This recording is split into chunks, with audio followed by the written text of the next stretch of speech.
नमस्कार बंधुओं, आप देख रहे हैं विश्व भारत मेरे शैलेंद्र सिंह के साथ।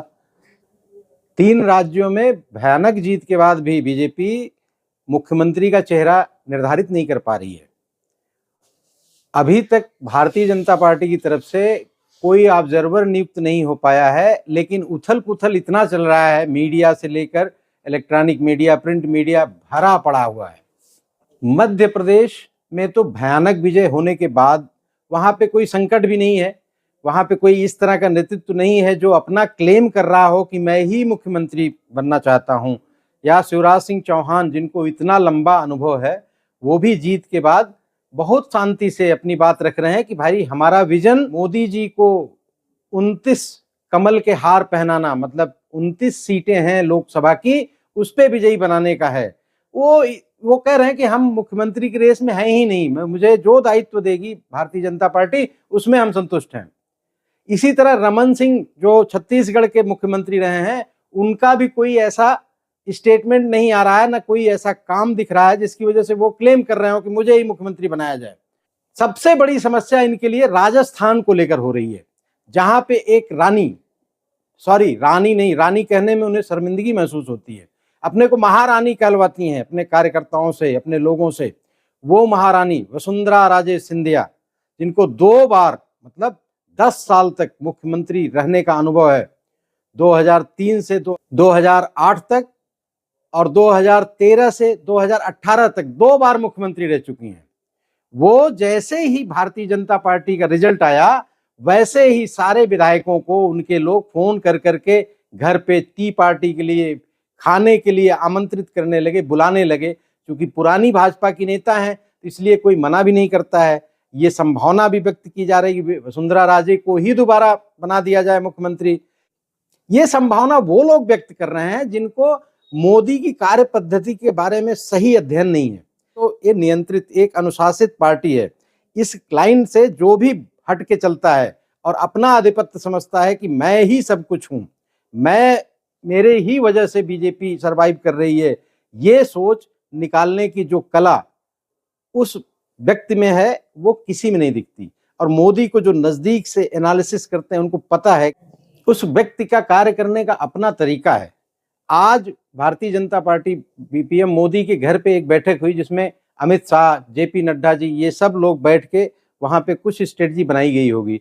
उसके बाद पर्यवेक्षक जाएंगे। आप लोगों को पता ही है कि किस तरह उत्तर प्रदेश में इतनी भारी विजय के बाद भी योगी को मुख्यमंत्री बनाने में 15 दिन लग गए थे। इसी तरह से उत्तराखंड में धामी के इलेक्शन हारने के बाद भी धामी को दोबारा मुख्यमंत्री बनाया गया। टॉप लीडरशिप है भारतीय जनता पार्टी की। इसके कार्य करने की पद्धति के बारे में कोई भी विशेषज्ञ अपनी आकलन देता है तो वो बहुत बार हमेशा लगभग फेल ही होता है। ये आप चाहे महाराष्ट्र में देख लीजिए, मराठवाड़ा को छोड़ के, मराठा को छोड़ के उन्होंने अन्य किसी को बना दिया। हरियाणा में जो जाट लैंड है, वहां पे गैर जाट को उन्होंने मुख्यमंत्री ठक्कर साहब को बना दिया। तो ये कैलकुलेशन इनकी बिल्कुल डिफरेंट है। इस पे एसेस करना, वसुंधरा राजे जिस प्रेशर को क्रिएट करने का प्रयास कर रही हैं, वसुंधरा राजे के बारे में सब लोगों को पता है कि वो जब शासन में आती हैं तो वो उनका कार्य पद्धति क्या होता है। वो बड़े बड़े ब्यूरोक्रेट्स को इंतजार करवाती रहती हैं, मिलती नहीं, उनके पास समय नहीं होता है मिलने का। उनके मंत्रिमंडल में यूसुफ खान जैसे लोगों को रखा जाता है जो इनके मेन पिलर होते हैं। यूसुफ खान वही शख्स है जो अपने ही लोगों को वसुंधरा राजे के इर्द गिर्द बैठा दिया, और जिस आधार पे भारतीय जनता पार्टी जिस हिंदुत्व के नाम पे सत्ता में आती है, वसुंधरा राजे उससे उलट काम करती हैं।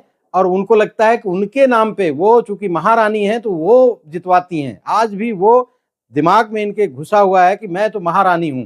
किसी भी पब्लिक फंक्शन में नहीं जाना वसुंधरा राजे का, कोई भी जन का, सिर्फ इलेक्शन के समय में ये अवतरित होती हैं और अपना क्लेम करती हैं कि मुझे मुख्यमंत्री बनाया जाए।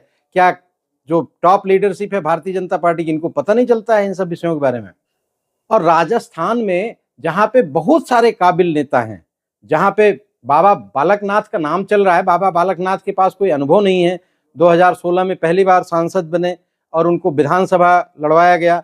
ऐसी जगह से जहां पे मुस्लिम बाहुल्य 40% से ज्यादा मुस्लिम एरिया है, वहां से बाबा बालकनाथ हमेशा जीत के आते हैं।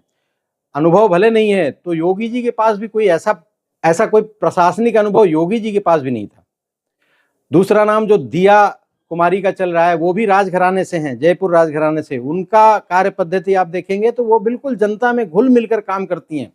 दिया कुमारी, जो कि आप जब महिला सशक्तिकरण बिल पास हुआ था तो उसके बाद जब मोदी जी गए थे राजस्थान में, महिलाओं के साथ एक सम्मेलन किया था, तो उसमें दिया कुमारी के नेतृत्व में ही वो सारा फंक्शन ऑर्गेनाइज किया गया था। वसुंधरा राजे उस फंक्शन से भी गायब थी।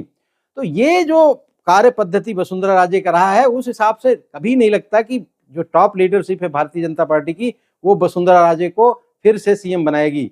जबकि आप जानते हैं कि जिस तरह से राजनाथ सिंह के साथ इनका क्या कॉन्फ्लिक्ट हुआ था, तो ये बिल्कुल डिक्टेटरशिप वाला एटीट्यूड अपना लेती हैं जैसे ही सत्ता में आती है भारतीय जनता पार्टी। इसीलिए भारतीय जनता पार्टी जब इनका शासन खत्म होता है तो अगली बार कांग्रेस आती है और बम्पर वोटों से जीतती है कांग्रेस। ये 2008 में भी देखा गया और 2018 में भी देखा गया। 2018 के इलेक्शन में ही जिस राजस्थान ने भारतीय जनता पार्टी को बुरी तरह हराया था, वहां पे उसी के कुछ समय बाद ही जब लोकसभा का चुनाव हुआ तो 25 में 25 सीटें भारतीय जनता पार्टी को दे दी। लेकिन वो वहां नारा चलता था कि मोदी तुझसे बैर नहीं, रानी तेरी खैर नहीं। तो ऐसे रानी जब सत्ता में आती हैं और जो एरोगेंस दिखाती हैं, और उसके बाद जब चुनाव होता है तो बीजेपी बुरी तरह हारती है। इस तरह का घटनाक्रम अब होने वाला नहीं है। जैसे पहले सब जगह यही हुआ करता था कि एक बार बीजेपी एक बार कांग्रेस, लेकिन आप उत्तराखंड में देख लो, फिर बीजेपी रिपीट की। उसी तरह से उत्तर प्रदेश में, मध्य प्रदेश में पिछले कई सालों से देखिए वहां पे बीजेपी की सरकार चलती आ रही है। तो ऐसा कोई नेतृत्व तो इनको जरूर ढूंढा होगा इन लोगों ने, और वो सरप्राइज करेगा सबको। इनके पास काबिलियत की कमी नहीं है। अश्विनी वैष्णव जो रेल मंत्री, जिन्होंने इतना बढ़िया रेल व्यवस्था की है, वो राजस्थान के में उनका भी नाम आ रहा है कि वो भी राजस्थान से ही हैं, ब्यूरोक्रेट हैं। गजेंद्र सिंह शेखावत जो केंद्रीय मंत्री हैं, ये बहुत एक्टिव रहे हैं। किसी को भी बनाया जा सकता है, ये एसेस करना, लेकिन इतना कंफर्म है कि रानी को नहीं बनने देंगे ये, क्योंकि रानी का एटीट्यूड 20 साल से देखा गया है किस तरह से वो पॉलिटिक्स करती हैं। मध्य प्रदेश में शिवराज सिंह चौहान को भी दोबारा बनाया जाएगा। कम से कम इस 2024 के इलेक्शन तक तो शिवराज चौहान को ही बनाना, चूंकि वो बहुत कर्मठ आदमी, बहुत मेहनती आदमी है, बहुत लग के काम करते हैं। लाडला बहन योजना, उसके बारे में बहुत सारा सुना जाता है कि उससे महिलाओं ने बहुत प्रभावित होकर वोट दिया है। और महिलाओं का माना यह जा रहा है कि मध्य प्रदेश में 80% तक, मध्य प्रदेश ही नहीं छत्तीसगढ़ में भी महिलाओं का परसेंटेज भारतीय जनता पार्टी को ज्यादा मिला है। महिलाएं ज्यादा सपोर्ट में भारतीय जनता पार्टी के हैं। छत्तीसगढ़ में तो शराबबंदी का जो कांग्रेस ने ऐलान करके पिछली बार सरकार बनाई थी और नहीं किया शराबबंदी, उससे महिलाएं बहुत नाराज थीं।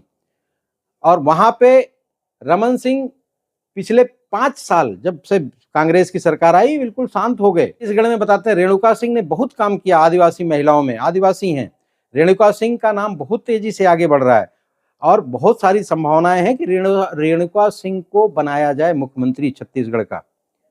तो रेणुका सिंह का नाम अभी तो ये सब धीरे धीरे, ये तो भविष्य के नेपथ्य में है, लेकिन रेणुका सिंह वहां पे सबसे बड़ी क्लेमेंट है। और मध्य प्रदेश में शिवराज सिंह चौहान के अलावा इनके पास जो नाम है, ज्योतिरादित्य सिंधिया, विजय वर्गीस, ये सब ऐसा नहीं है। विजय वर्गीस ने तो कहा लाडला बहन योजना कोई प्रभाव नहीं है, इस तरह की स्टेटमेंट दे रहे हैं। लेकिन सबको पता है कि मध्य प्रदेश में किस तरह से शिवराज सिंह चौहान ने पॉलिटिक्स को भी और जनता से भी अपना जो इनका कांटेक्ट है, जो इनका संबंध है, बहुत अच्छे से निभाने में सक्षम रहे हैं अभी तक। और इसीलिए बार बार 5 साल सत्ता में रहने के बाद भी कांग्रेस जीत गई थी कुछ वोटों से, फिर ज्योतिरादित्य सिंधिया के आने के बाद बीजेपी की सरकार बनी, और उसको भी लेकर जिस तरह से शिवराज सिंह चौहान ने सरकार चलाई और उसके बाद जिस तरह से बम्पर विजय मिला, ठीक है इसमें मोदी जी का सबसे बड़ा रोल है, ये माना जा सकता है, लेकिन वहां के प्रशासन का भी रोल होता है। वहां पे जो सत्ता में रहा है, जो इन केंद्र की योजनाओं को वहां पे लागू कराता है, उसका महत्व कम नहीं है। उस किस तरह से लागू कराया जाएगा, ये बहुत बड़ी बात होती है अपने आप में। और सबसे बड़ा मसला जो राजस्थान का फंस रहा है, वहां पे वसुंधरा राजे सिंधिया के बारे में कहा जाता है कि उन्होंने जहां जहां कुछ बीजेपी वालों को वोट नहीं दिया गया और रिवेलियन टाइप के भी खड़े कराए वसुंधरा राजे ने। वसुंधरा राजे चाहती नहीं थी कि इतने बम्पर विजय हो। और एनालिसिस आता रहता है, चाहे टीवी चैनलों में हो चाहे यूट्यूब चैनलों में, इससे लग रहा था कि राजस्थान तो बहुत बम्पर जीतेगी बीजेपी। वहां पे अनुमान 140 का था, 130 से कम का अनुमान तो था ही नहीं बहुत सारे ऑब्जर्वर्स का। लेकिन वहां पे जिस तरह से कांटे की टक्कर कांग्रेस लड़ती गई, उसमें लोग बताते हैं कि रिबेलियंस का बहुत बड़ा योगदान है, और 8 तो इनके साथ साथ जीत भी गए हैं। लेकिन चूंकि 15 सीटें ज्यादा जीती है बीजेपी, 100 सीटों की जरूरत थी, वहां राजस्थान में 115 सीट पा गई बीजेपी, और उसमें बहुत सारे जो निर्दलीय जीते हुए हैं वो भारतीय जनता पार्टी के पास आ रहे हैं। निर्दलीय चित्तौड़गढ़ से जीते हुए चंद्रभान शाक्य वो ओम माथुर से आकर मिले और भारतीय जनता पार्टी को अपना पूर्ण समर्थन देने का वचन दिया। वहीं दूसरी तरफ आप देखेंगे कि जैसे ही ये सारा मसला चल रहा है कि कौन मुख्यमंत्री बनेगा राजस्थान का, उसमें जितने मुसलमानों के ट्वीट आते हैं, आपको मैं दिखा रहा हूं, एक ये कोई नदीम खान है, ये कह रहे हैं कि जी लग रहा है बीजेपी में बगावत शुरू होने वाली है, अगर वसुंधरा राजे को मुख्यमंत्री नहीं बनाया गया तो राजस्थान में बगावत शुरू हो जाएगी। तो इन लोगों का क्या है, बस वसुंधरा राजे को बना के क्या दिखाएगी भाजपा? क्या हो सकता है कि इलेक्शन तक उनको बना दे, 2024 के इलेक्शन के पहले कुछ गुटबंदी ऐसी कुछ गुड़ागड़ित बने, लेकिन लगता नहीं है कि जिस तरह का इनका केंद्रीय नेतृत्व है और जिस तरह से मोदी विजनरी ढंग से चुनाव करते हैं अपने प्रदेश के मुख्यमंत्रियों का, उसमें वसुंधरा राजे पे दोबारा ये लोग खेलेंगे। थोड़ी बहुत छटपटाहट, थोड़ी बहुत उछल कूद तो करेंगी ही, महारानी है जी, लेकिन ऐसा निर्णय बहुत सोच समझ कर ही लिया जाएगा, ये पूर्ण विश्वास है। आज की वीडियो बस इतनी ही। वंदे मातरम, जय हिंद बंधुओं।